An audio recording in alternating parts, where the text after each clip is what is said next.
It's the Call The Midwife after show coming up in 2 shakes.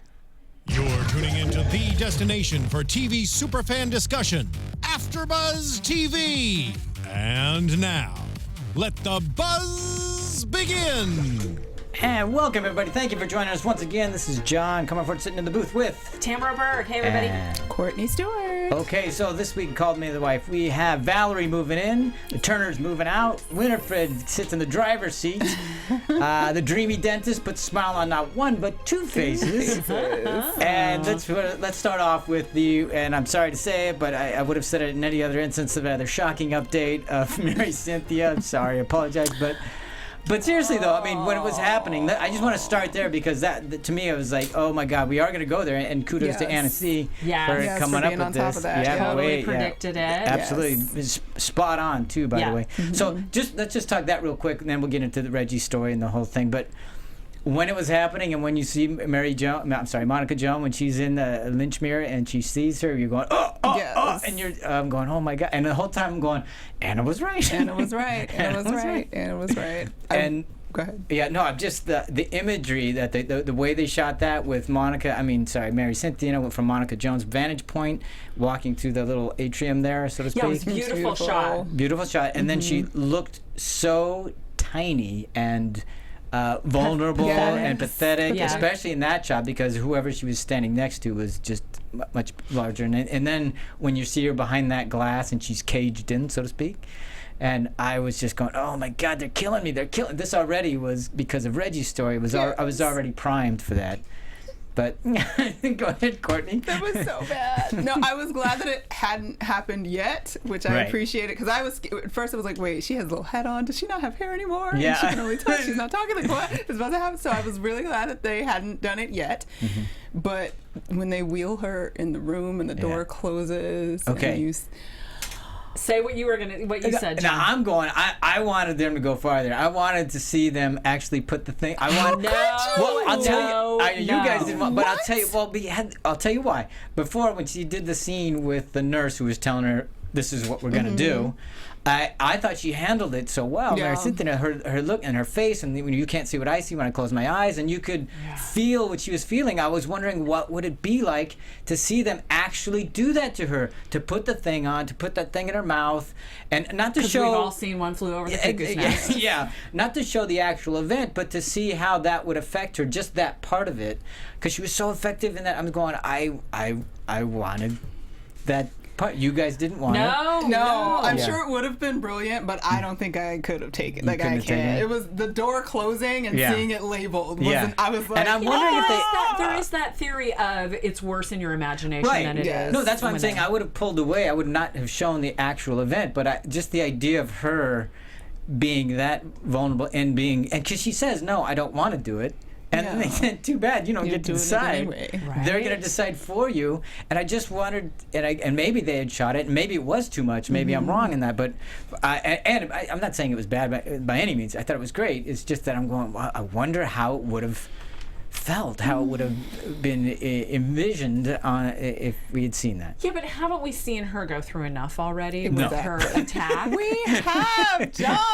Oh my God. We have. I'm John just saying. Is a sadist. That hand on right the glass here. was so reminiscent of when her pitiful body was in that tub and they were bathing her and they were talking about the hand. The hand. That was a great callback, wasn't it? I cannot see her be shocked or be about to be shocked. Yeah. And further victimized, because that's how we are viewing it as being they're saying that it's this effective therapy and that she's going to be cured and it'll help her get well, but we all see it as just torture essentially. And again, I did not want to see her go through it. I didn't want to see it actually happen. I just wanted just the idea, because the way her face and without that little, cap on her and stuff, and then the idea that they might put something in her. I was just like, oh my, and I don't know.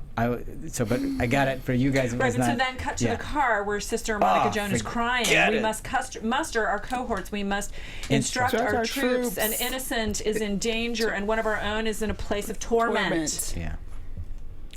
That's so awful. That was and horrible. as so many of us were saying, cue the Emmy or Whatever Exactly. they can give her, give it the all. BAFTA or whatever. But both of them. Yeah. were Yes, amazing. they're both Yes. Both of them were amazing. amazing. And I love so much that they've put them back together because that's the connection that was Yeah, that made was it, when she was victimized, and Right. and it was the one person who could be with her, Monica Joan. And in so many ways, I loved it because, again, I'm so glad you brought it up because I was going to as well. The hand thing, because when it was that previous series, when they had the bath and bathing and stuff like that, and I thought that was great for them to call that back like that. And because we've seen many times the hand on the glass and everything, but because of that.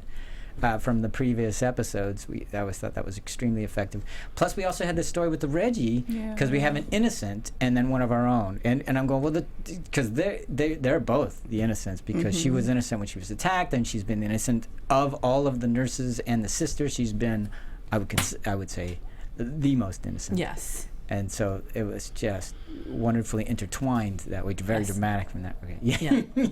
Courtney's breathing. It was just too much. Too much for It you? was too much. This episode, I was like... Yeah. Do you think it was because of the Reggie storyline as well? Because, Yes. I mean, the Reggie storyline for me, so many great images, and I thought he did another bang-on Amazing job. Yeah. Daniel Laurie. Daniel, is his thank name. you. Casting, Thank you're you. on top of it again. Yeah. Yeah. Yeah, exactly. All right, so let's get into it, because we first start out the episode with the wonderful VO about cutting the cord, and so we had that theme running through, and just real quick, just point out some of the ways they decided to what's the word? Continue the theme. Continue that theme. Portray the theme. Yes, exactly.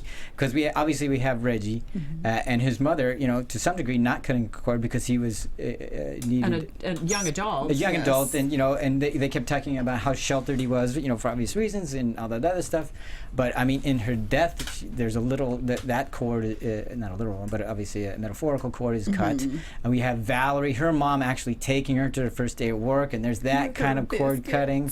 I thought, wasn't that terrific? The mom taking sweet. and then what else? And the look of pride of her mother. Yes, I of loved course. that moment. And then so Reggie mom, and then later Vi, who's reluctant in the beginning, but then at the end there's a full-on arc for Vi, and then her cutting the cord, realizing no, he has to be here and grow and all this other stuff.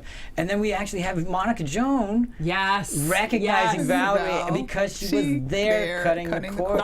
There's the literal cord. Yeah, The yes, literal cord. and also with Crystal and her saw the child, they made literal a point of cutting showing the them cord. just making sure of that.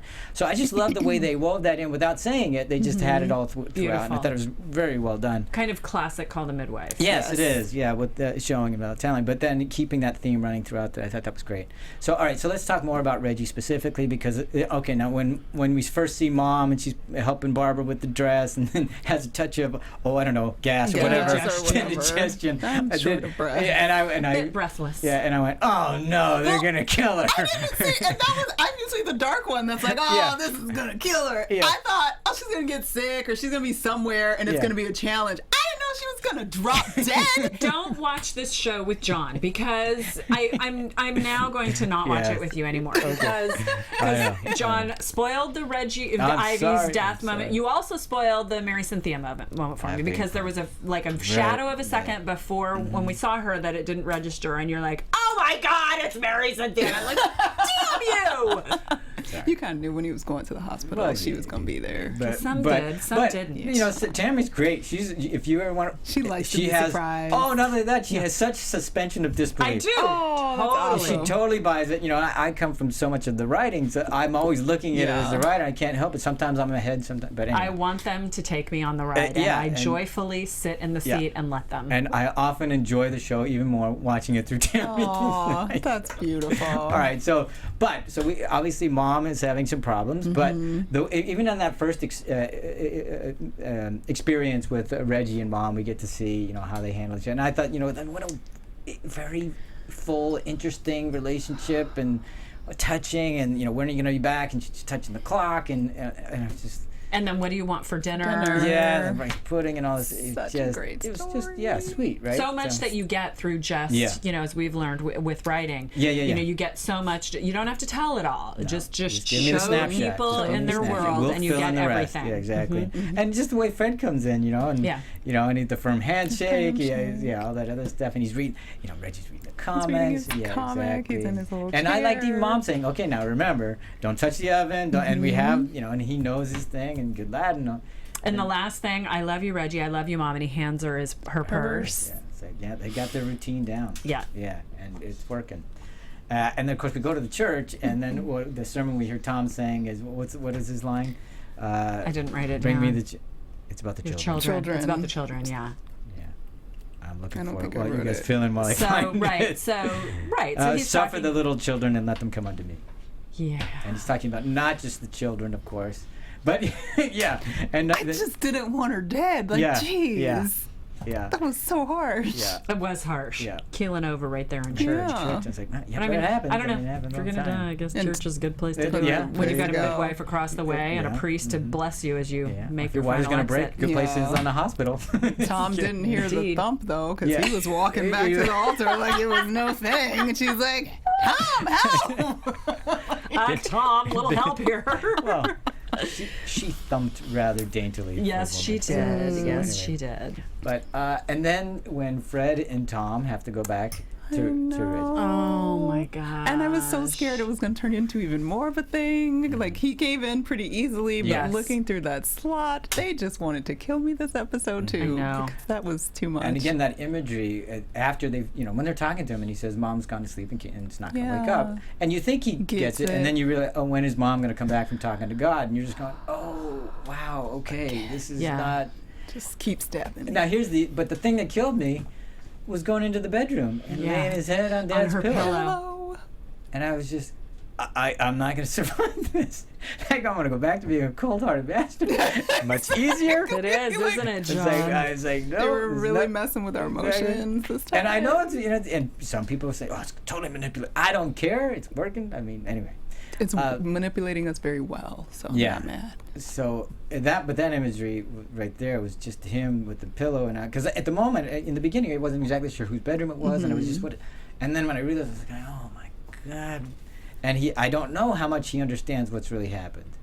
Obviously, Mom's not there; she's not there at the time the clock was there. Yeah. But how much does you just don't know, which is great because it's left to me. As the audience just go, oh my God, how much does he realize, and how much is this going to hit him later? Yeah. And so that was the part that was kind of heart wrenching in this particular one. Yeah. So where do we go from there? Oh yeah, so they've got nowhere to take him, so Fred decides to take him home. Vi's not. Let's see, she's not.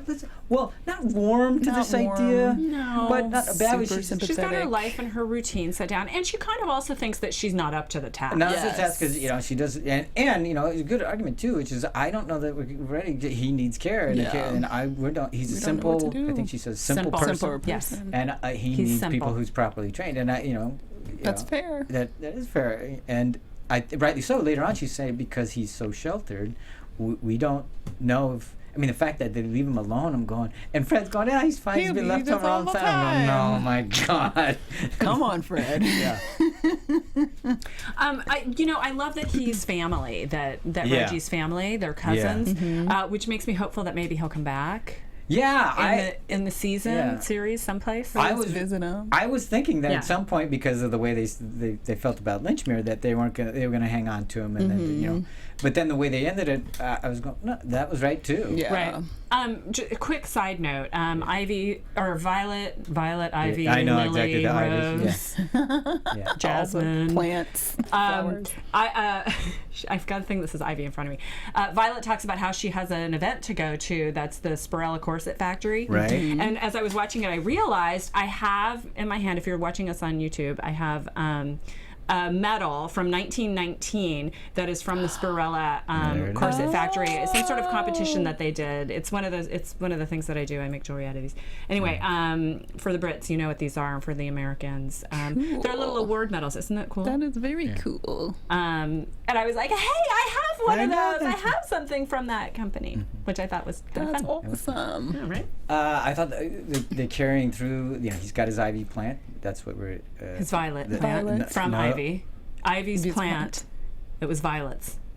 They were violets. They were violets. Ivy is his mother. That's it. Oh, see, I thought it was an ivy plant. I honestly thought it was some sort of ivy. Mother. Okay, and then it was a pot of violets. Got it. All right, thank you.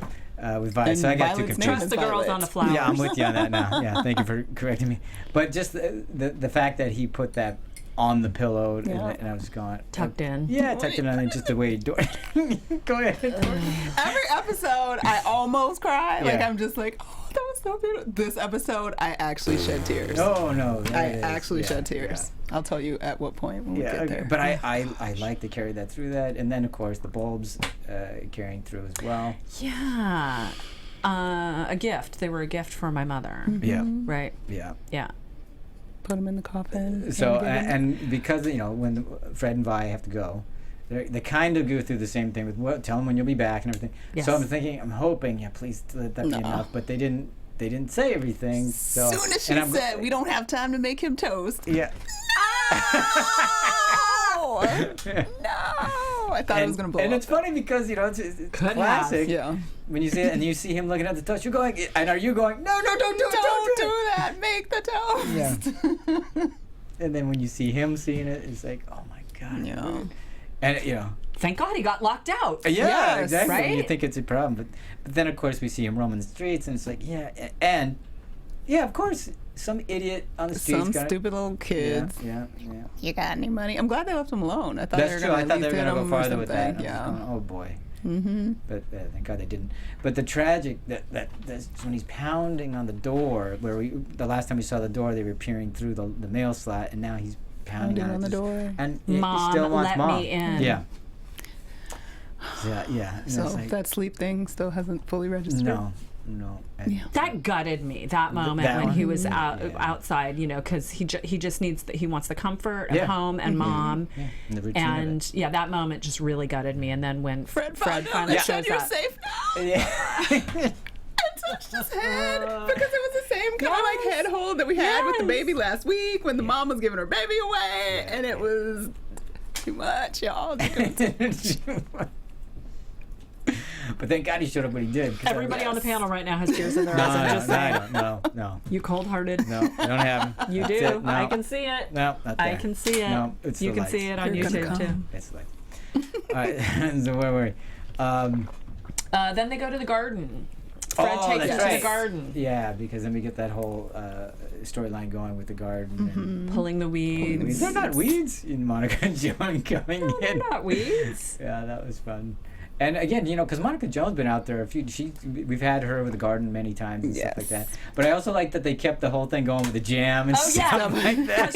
Has your lady wife remembered to furnish you with some of her highly prized and most delicious jam? Have you run to out? which Fred says, Have you run out? it's Something a else. puzzle that eludes me. Yeah.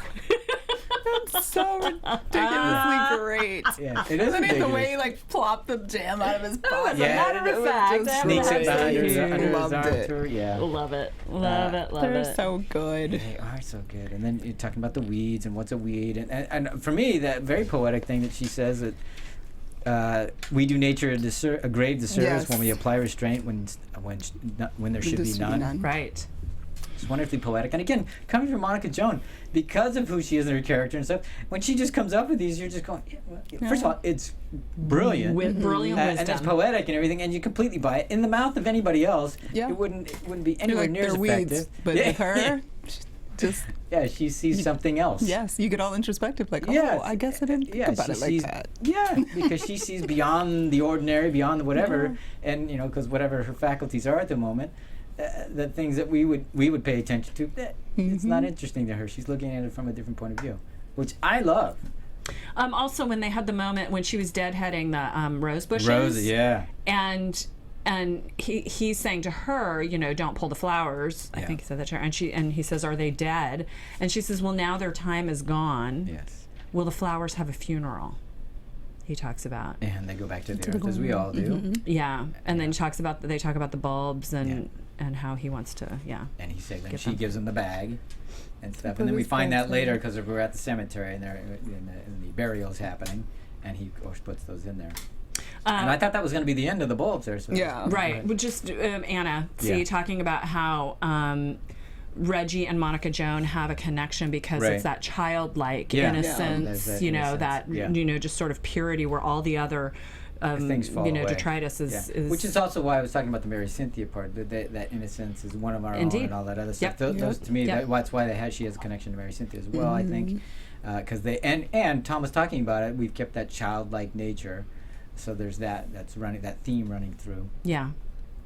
So we have the burial, and it's touching and sad, of course. But the other thing that was nice is in that burial, we get to see Reggie put his head on Vi's shoulder, which is very similar to the head going on the pillow. And you're going, okay, there's some maternal thing going on there, and he's trying to find. And Vi finally is making a slight turn because she's seeing him not just in terms of how we're going to take care of him, but seeing him differently now because he does need somebody. And I also like that moment when when Fred comes back from Lynchmere after seeing Lynchmere, he's going, okay, that's it. I'm not going there. And she's already made the turn because she goes, well, then I guess we'll have to do it. He's going to have to stick with us. She's already on board. And he's then stuck with us. Further on board when they're looking, Sheila's showing them glass houses. No, not good enough. No.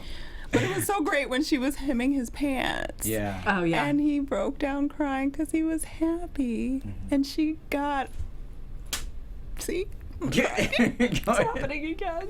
She said, because my mom's not here. Yeah. And will she be angry? Will she be angry? Yeah. It's like, because I went, oh, wow.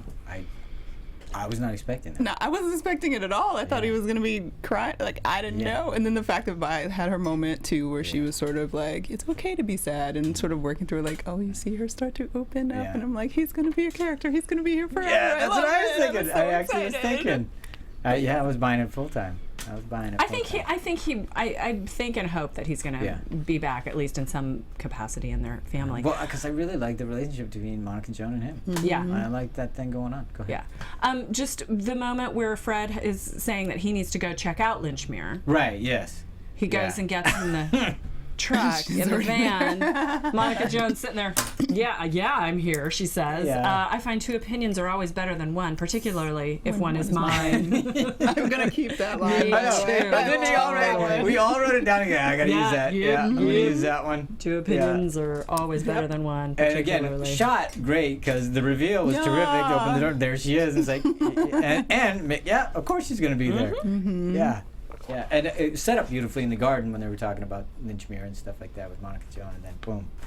All right, so that obviously takes us to Lynchmere. Lynchmere, was dismal. There are no gardens. It's a prison.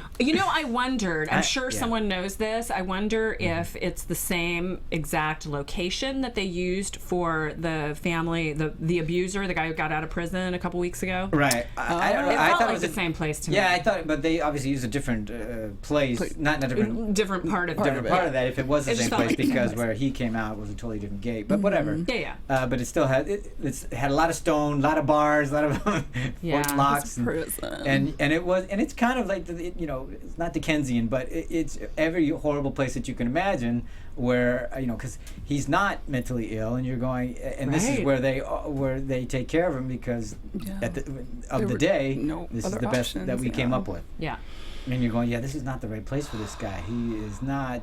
He's not. Of this, but he's not. As Sister Monica Jones said, isn't a hospital where they keep sick people. Yeah, but the nurse also says, we keep the doors locked just for their own safety, and we've already learned that there is some issues for safety for this person because we've got challenges going on. Right. So they're trying to make the argument both sides, but you're still looking at it going, no. He would have a little bunk bed in the corner. Where is he going to read his comic book? Like, it's just awful.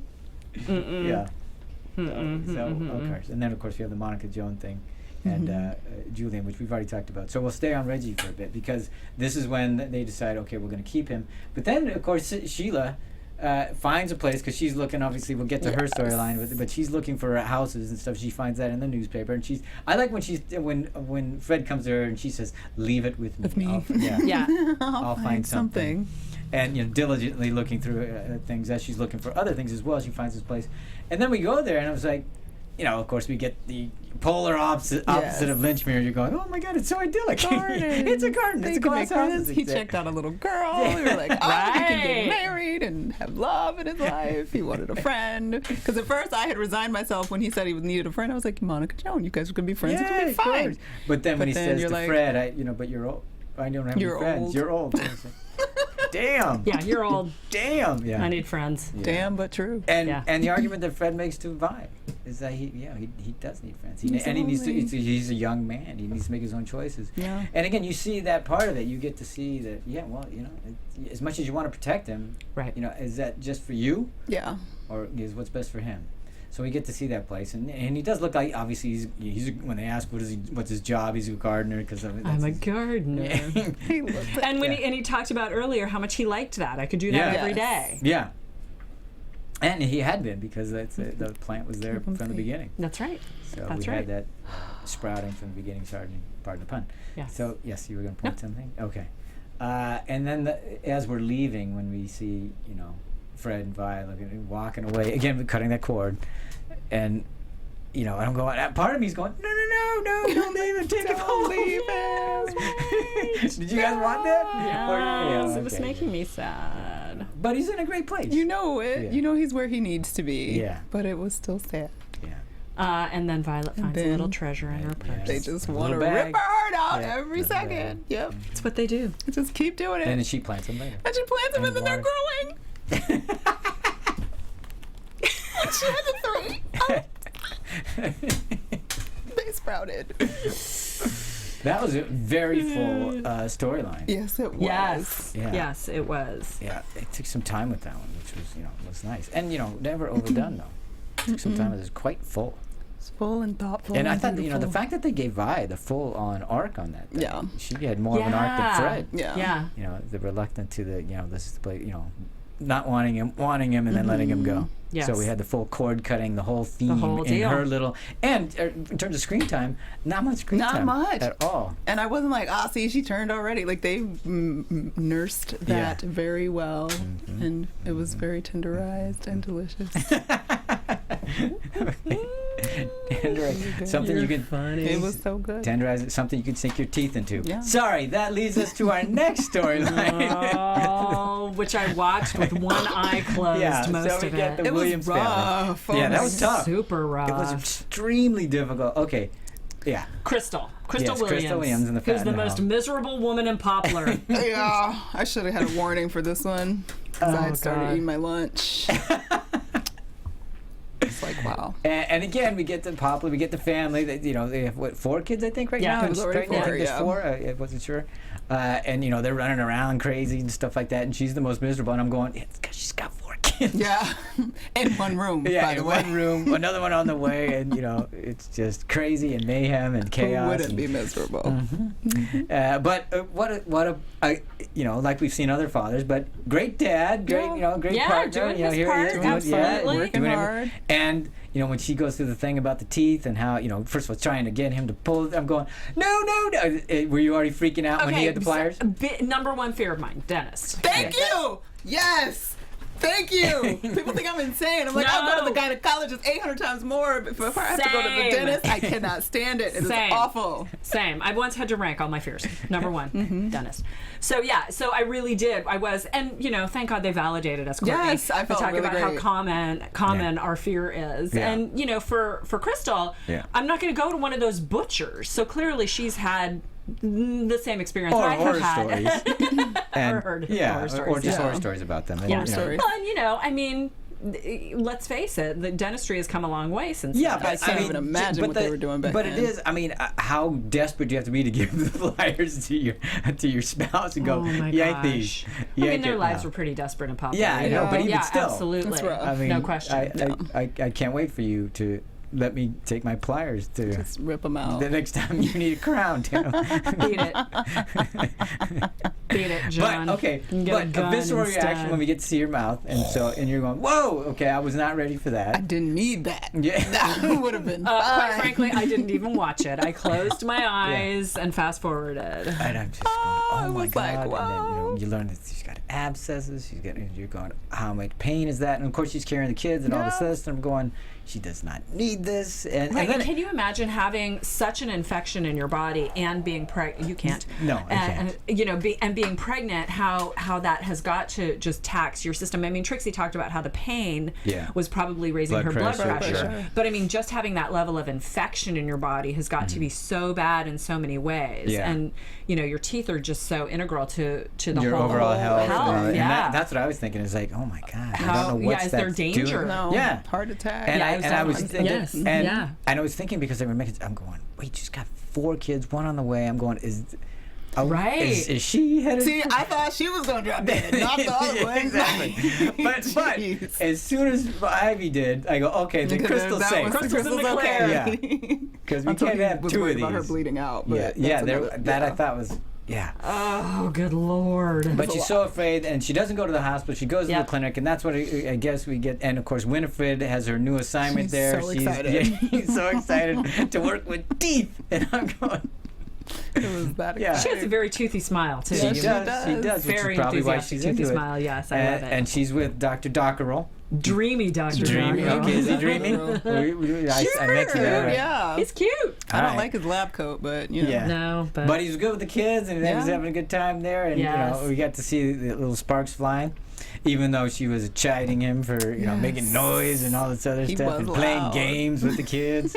She was trying to work. Yeah, but obviously no one likes dentists. Luck would have it, even though she didn't go to the hospital, guess what? We just happen to have a dentist here. On site. So that's how we get the doctor taking a look. And he's really good when he goes in there, which is because was it last week where we had the horrible doctor in the bedside manner? Yes. Yeah, and this week he's a dentist, but a great bedside manner. I won't even touch you. I'll just take a look. Open your mouth. Yeah, and he goes like this. Wow, poker face on that one, right? Really? He didn't even budge. But he had a slight tail because we were going, yeah. Scary.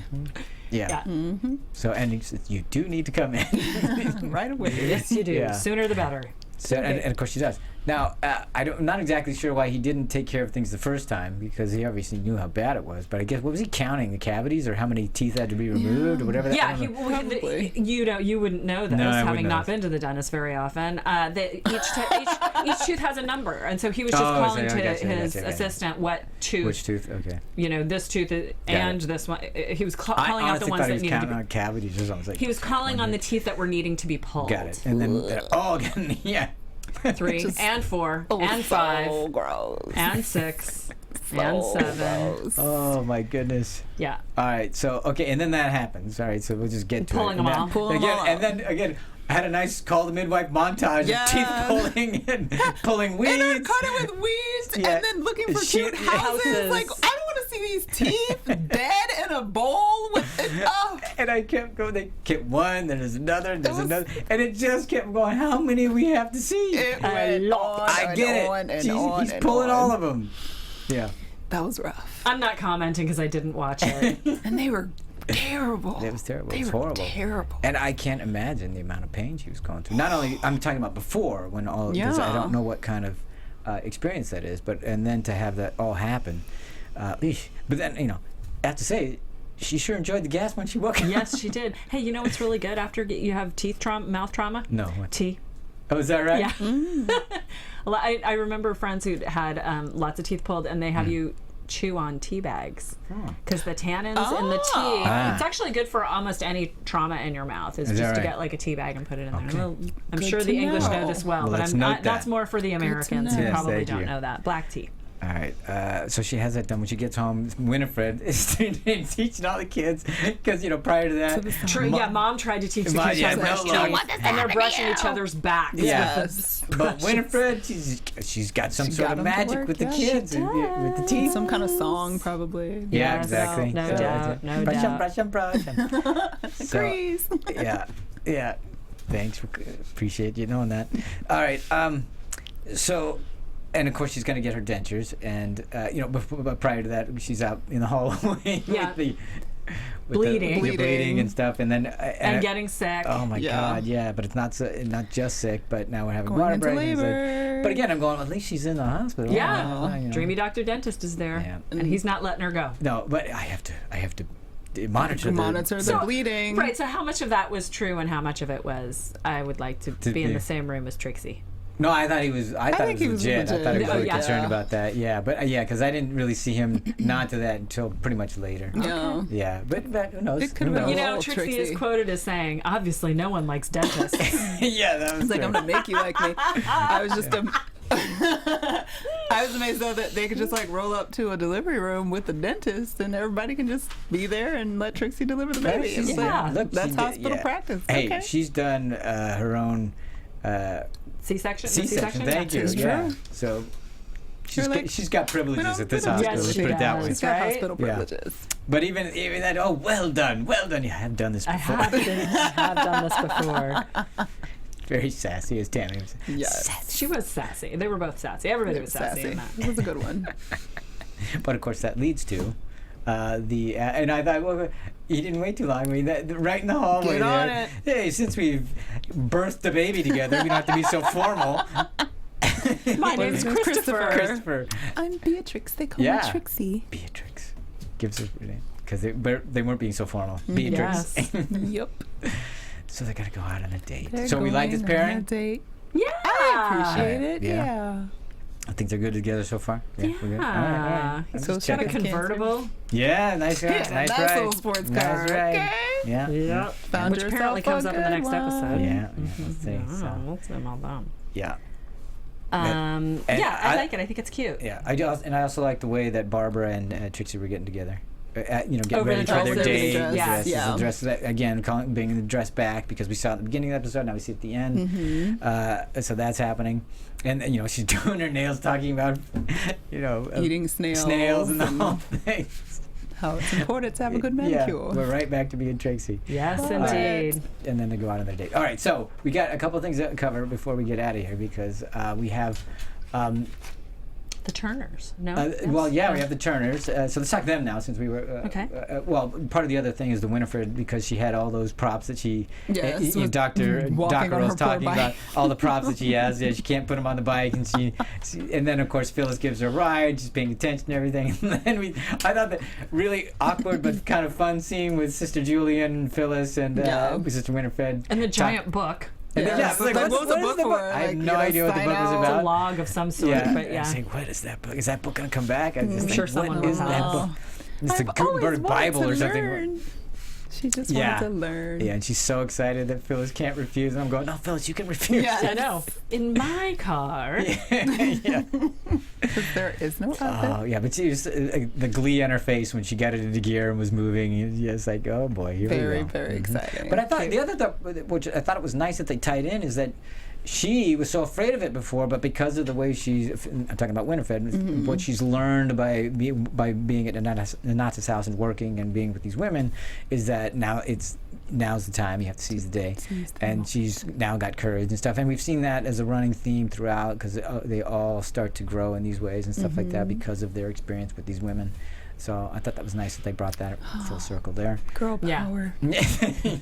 Sorry, John. All right. Speaking of girl power, before we get to the Turners, let's talk about Valerie's first day. She shows up. Yes. And who better to welcome her? I love the way Julian, welcome to Nana's house. Yeah, it takes her to her cell. room. I'm sorry, her room. Here's your room. That she's sharing with Trixie. And I'm going, Thought I was boy, gonna as have soon as my it was own Trixie's room. room. Yeah. And she snores. I'm going, oh, she's a Is that snorer. really? Do you think that was real? I was like, I don't know. I don't think so. I don't think so You either. think she just wanted her own kids? She probably used her own room. But she was in the army. I'm sure she's used to. It's gonna turn into something else. Yeah, Like I she think has like so, too. nightmares or something Yeah. It's crazy. gonna be She's trying something to kill her. But just the way she goes to the armoire and takes the Just clothes. takes it out. I was like, roommate 101. Do not touch my stuff. Fail. But go Trixie for being sweet about it. Yeah, and the little misdirection because I thought Trixie was gonna go at her. I thought she was gonna go at her. They're having their little little moment with Have a Delia little and Barbara, tiff. and they're sharing their biscuits and I'm the crumbs. just kidding. Yeah. And I go, I don't think so. Like, I wouldn't be kidding. Just throw my stuff out the closet. Thank God she brought the broken biscuits. So they're delicious. Yeah, we're delicious. Don't be daft. Don't be daft. Don't be daft. Twice. And just that moment, carrying the Valerie scene to Monica. I know we talked a little bit, but when Monica Jones sees her, recognizes her. Yes. And which I'm going. I don't think you could have done that with any other character. I wouldn't have bought it, but for some reason, Monica Jones recognizes her, and how, but I don't know. And the fact that she said that I was with your mother, and so along with Evangeline, Sister Evangeline. Sister Evangeline. I said, that's nice too. And Missed her. Yeah, that's like nice callback. And I cut your cord. Cut your cord there. That theme coming back through. All right, we've got to go in about 5 minutes here, so let's talk Sheila and Dr. Turner. Okay. Because clearly their place needs tidying up. It's a mess. It's a mess. It's a mess. And that's great. That second time when the kid is like, where are my shorts? Why don't you know where anything is? Ever. It's like, it's a mess. It's not my fault. Yeah. When did this start happening? This is so great. Yeah. It's like mom gets pregnant, can't do anything for a little bit. And what, you guys can't, step up and clean up the place? Nope. And I was like, I wanted to see the mess. I did want to see the mess. I did. By that second time, I definitely wanted to see the mess. For sure. Like, really, you can't find a cricket bat? Tough. So, all right. But now we do see them at the news. So they're moving out to the suburbs. Yes. Yeah. Out of Poplar. I'm wondering how that's going to affect them. I I know. They got 3 kids. They'll get 3 kids now. They're moving into something bigger. Obviously, they don't have enough. Furniture's going to drown in there. And then is that going to change their perspective when they move out of the? Yeah. Will they be less connected to the community? It'd be interesting to see how moving. And but of course, we saw a lot of these things happening. People moving out of the cities and all that sort of stuff. So we'll see how that affects them. Yeah. Yeah. All right. Well, since and Sister Julianne, I have some news, but Sister Julianne asking to release Mary Cynthia and gets rejected by that nurse, and she was so condescending to her. Yeah, and I was a little bit surprised that she didn't put up a bigger fight. A little bit. Well, she's gonna, though. Yeah, I know, but because the way she's been, with Ursula, she was really, stood her ground on certain things and stuff like that. All right, but so you have news, Tamara? I do. All right, let's get to some news. AfterBuzz TV News.